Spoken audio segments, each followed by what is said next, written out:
王昭君是中国古代4大美女之一，我们在小学的时候就学过了昭君出塞的故事。那么，她是在什么样的历史背景下远嫁匈奴？出塞后，她的命运又是什么样的？为什么她的故事能在民间广为流传？本期视频，我们就一起走进昭君出塞。上期视频我们讲到，陈汤矫诏出兵，以明犯强汉者虽远必诛的气势，斩杀了北匈奴的郅支单于。此战胜利之后，最开心的还不是陈汤和汉元帝，而是南匈奴的呼韩邪单于。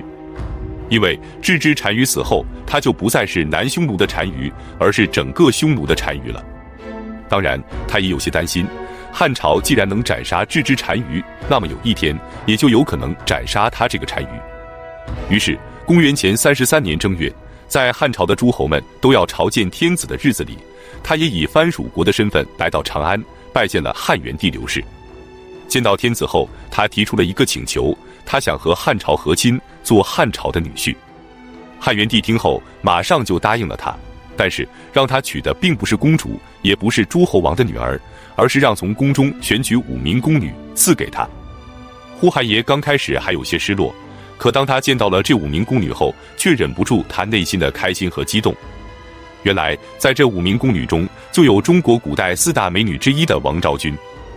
王昭君是南郡秭归县人，也就是今天湖北省宜昌市的兴山县人。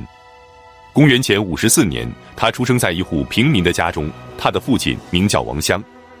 老来得女的她，视王昭君为掌上明珠，兄嫂对她也宠爱有加。王昭君长大后，不仅样貌出众，而且琴棋书画样样精通。汉元帝刘氏即位后，在各郡遍选秀女，王昭君就成为了南郡的首选。公元前38年，16岁的她以民间女子的身份被选入掖庭，成为了一名宫女。据说王昭君入宫之后，由于不肯贿赂宫廷的画师毛延寿，于是毛延寿就给她的画作上点了一颗痣。因此进宫多年的她一直没有得到皇帝的临幸。直到她和另外4名宫女被选上，要赐给呼韩邪单于，她的命运也就悄然间发生了改变。在送别仪式上，刘氏也才第一次见到了王昭君。他不禁被王昭君的美貌所折服，看着这个一直深藏于后宫的美人，刘氏后悔不已。和她交谈之后，更觉得她才智过人，整个后宫都无人能及。可此时后悔已经来不及了，天子不能失信于人，只能让呼韩邪单于带着他们前往遥远的匈奴。送走王昭君，汉元帝便回来翻看美人的画册，发现原来是毛延寿多画了一颗痣，掩盖了王昭君的美貌。于是汉元帝大怒，下令处死了毛延寿。王昭君则告别故土，跟着呼韩邪登城北去。相传他看着一路上的黄沙滚滚，听着马嘶雁鸣的哀乐，让他的心绪久久难以平复。于是他便弹起了琵琶乐。美艳动人的女子凄婉悦耳的琴声，使南飞的大雁都忘记了摆动翅膀，纷纷地跌落于平沙之上。此后，落雁便成为了王昭君的雅称。就这样，他们一路北上，来到了匈奴。回到王庭后，开心的呼韩邪便给汉元帝送来了书信，建议汉朝将北方边境上的驻军全都撤走，让士兵们安心地回家种田，守卫边境的重任就交给他吧。匈奴将世世代代为汉朝守好边疆。汉元帝和大臣们商议后，拒绝了单于的好意。之后，派人去肯定了呼韩邪单于的忠心，并且解释说，汉朝之所以在边防驻军，并不是为了防范匈奴，而是为了防范中原的流民。呼韩邪也不再坚持。之后，他将王昭君封为宁胡胭脂，王昭君则为他生下了一个儿子，取名为伊图治牙师。长大后被封为右日逐王。3年后，呼韩邪去世，他的长子傅珠类继承了单于，即若氐单于。此时，王昭君向朝廷上书，请求归汉，可汉元帝却回复他，要遵从匈奴的习俗。按照匈奴的习俗，新任的单于可以继承老单于的一切，包括女人。于是，王昭君便嫁给了呼韩邪的长子若氐单于。2人又生下了2个女儿，分别是须卜居嗣和当虞居嗣。若氐单于即位后，沿袭他父亲的遗志，积极地改善与汉朝的关系，开放边塞上的汉匈贸易，首次以和平的方式取代了匈奴沿袭了100年的野蛮掠夺。此外，他与乌孙、大渊、康居、大月支等西域诸国也友好的相处着。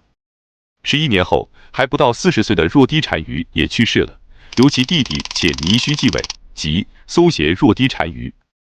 1年后，王昭君病逝于匈奴，终年33岁。他被安葬于今天内蒙古呼和浩特以南的大黑河畔。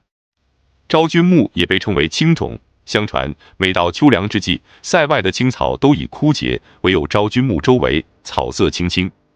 当然，在山西和河南等地也发现了昭君墓，但这已不重要了。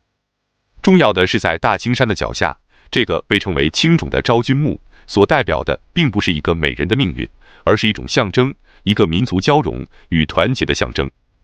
因为他的出塞，使汉匈之间长达50多年的时间里再无战事。就这样，他如烟花一般消失在了历史的长河之中，可昭君出塞的故事却一直被流传了下来。本期视频就到这里，感谢观看，下期再见。在《汉书》当中，有2个女人是给单独立传的，一个是吕雉，另一个便是王政君。她是中国历史上寿命最长的皇后之一，历经了7位皇帝。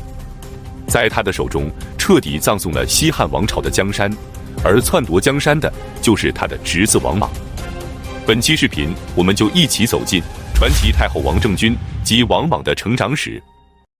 公元前71年，王政君出生于魏郡的元城县，也就是今天河北省的大名县。长大后，将她许配给别人为妻，可还没等到过门，男方就去世了。之后，东平王准备纳她为小妾，可同样没等到过门，东平王也去世了。他的父亲王进找人去占卜，结果占卜的人说此女贵不可言。于是王进就让女儿学习各种才艺，在她18岁那年，将她送入宫中，成为了佳人子。所谓佳人子，是指在汉朝后宫没有任何名号的宫女。此时是汉宣帝刘病已在位，太子是刘氏。就在王政君被送入宫中的1年后，太子刘氏所宠爱的司马良娣病死了。临死前，他告诉刘氏，他是被其他的姬妾们给诅咒死的。于是太子就迁怒于其他的姬妾，不肯与他们亲近。可此时刘氏还没有儿子，不与姬妾亲近，那么大汉的江山到时候传给谁呀？所以汉宣帝非常着急，让人从后宫挑选5名宫女送给太子，其中就有王政君。可刘氏对他们5个也提不起兴趣，但为了不违逆皇帝和皇后的旨意，就敷衍地说其中有1个还可以。刘氏说话的时候离王政君最近，大家就以为他中意的是王政君，于是便把王政君送入了太子的宫里。没想到多年没有子嗣的他，只1夜就让王政君给怀孕了。公元前51年，王政君生下了1个儿子，汉宣帝亲自给他取名为刘骜。3年后，汉宣帝刘病已驾崩，太子刘氏继位，即汉元帝。王政君爷母凭子贵被封为了皇后。汉元帝喜好儒术，于是他在位期间大量的启用儒生，使汉朝真正的走上了独尊儒术的道路。可由于他在政治上的软弱和平庸，导致皇权式微、外戚专权的状况愈演愈烈。公元前33年，42岁的汉元帝刘氏驾崩，被安葬于卫陵。卫陵位于今天咸阳市渭城区的周陵镇新庄村东南。之后，太子刘骜继位，即汉成帝，王政君也就成为了皇太后。刘骜即位后，有一次外出游玩，来到了杨阿公主的府上。杨阿公主让府中的妓女们演奏助兴，这时一名歌妓引起了刘骜的注意。他那勾人魂魄的眼神、婀娜曼妙的舞姿、清丽动人的歌喉，都深深地吸引着刘骜。这名歌妓便是赵飞燕。之后，她便被带入宫中，深受刘骜的宠幸。赵飞燕原名遗嘱，关于她的出生地以及家世，史书中并没有详细的记载。因为她的继父姓赵，所以她也跟着姓赵。由于她的舞蹈轻盈飘逸，人们就都称她为飞燕，于是她的名字就被改为了赵飞燕。后来听说赵飞燕的妹妹赵合德不仅长得漂亮，而且温柔妩媚，连赵飞燕都自愧不如，于是刘骜便下令招她入宫，姐妹俩都被封为了婕妤。公元前16年，刘骜将赵飞燕封为了皇后，赵合德被封为昭仪。可此时刘骜已经30多岁了，宠幸她们姐妹俩已经10多年了，她们俩却没能生下一个儿子。宫中有个叫曹伟能的女官，怀上了刘骜的孩子。临产时，赵合德让人拿着皇帝的诏书毒死了曹伟能，并取走了婴儿，最终婴儿下落不明。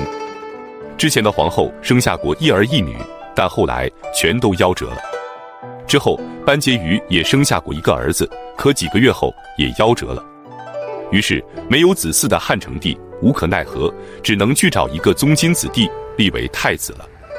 公元前8年，汉元帝刘氏的另外一个妃嫔傅太后用大量的金银珠宝贿赂赵飞燕姐妹俩，让他们说服刘骜立自己的孙子并逃亡刘歆为太子。第2年，汉成帝刘骜就死在了赵合德的床上，终年46岁。他死后被葬于延陵。延陵位于咸阳市城北5公里，渭城区周陵乡的马家窑村。之后群臣们都声讨赵合德，赵合德畏罪自杀。公元前7年，19岁的太子刘歆继位，即汉哀帝。他感念赵飞燕拥立自己有功，就尊赵飞燕为皇太后，王政君则为太皇太后。此时的王政君经历了丈夫刘氏、儿子刘骜，地位越来越高，在政治上也越来越成熟。同时，王氏家族也变得权倾朝野。王政君的兄长王凤为大司马大将军，王崇为安城侯，而王谭、王商、王立、王根、王逢时更是5人同日封侯。只有弟弟王曼还没有等到封侯就去世了。王曼有2儿1女，长子王勇也早早就去世了。于是唯一在世的儿子就只剩下了次子王莽。王政君那些被封侯的兄弟以及他们的子弟们，多数都成为了将军和列侯，生活奢靡，声色犬马。唯独王莽生活简朴，为人谦恭，而且还勤劳好学。他耐心地服侍着自己的母亲以及守寡的嫂子，抚育兄长留下的孩子，行为检点，作风严谨。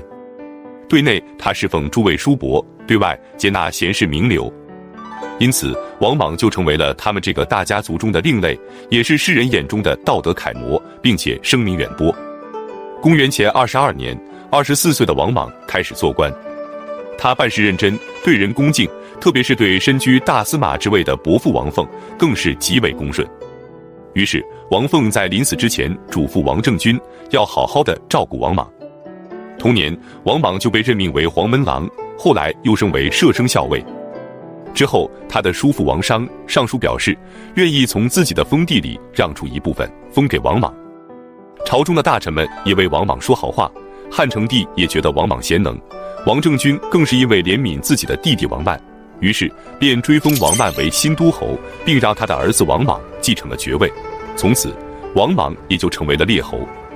可是王莽虽然身居高位，却从不以自己为尊，总是能礼贤下士，清廉简朴，经常把自己的俸禄分给门客和平民，甚至卖掉马车来接济穷人。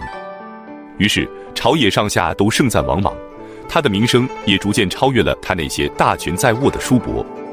公元前8年，王根病重，他举荐王莽代替他的大司马之位。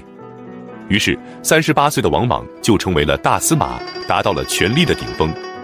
执政后他依然克己不倦，皇帝给他的赏赐他都用来款待名士，生活反而过得更加节俭。他不仅能礼贤下士，对自己的姑姑王政君也是照顾有加。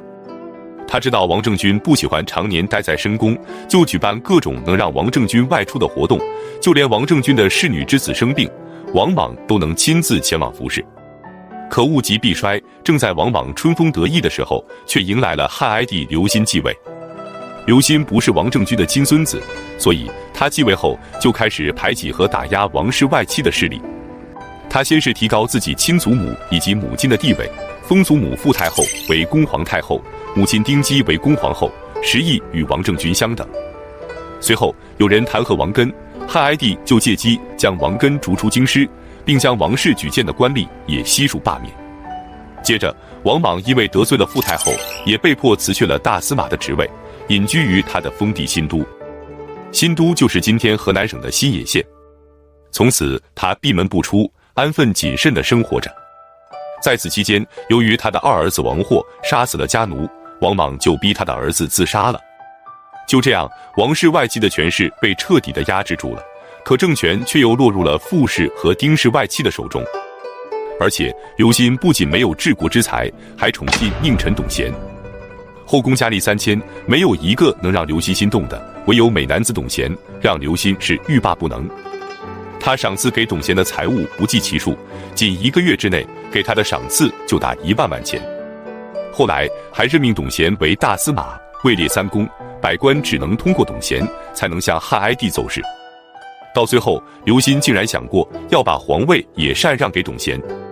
这时，许多的官吏和平民都为王莽被罢免而鸣不平，要求他复出。汉哀帝无奈，只能重新召王莽回京。可是回来后却不给他任何的官职，只让他去侍奉王太后。公元前1年，在位仅6年的汉哀帝刘歆驾崩，年仅25岁，死后被葬于义陵。义陵位于今天咸阳市城北6.5公里，渭城区周陵乡的南河村。那么汉哀帝驾崩后，西汉的下一个皇帝又会是谁呢？王莽的人生又会走向哪里？我们下期接着讲述。本期视频就到这里，感谢观看，下期再见。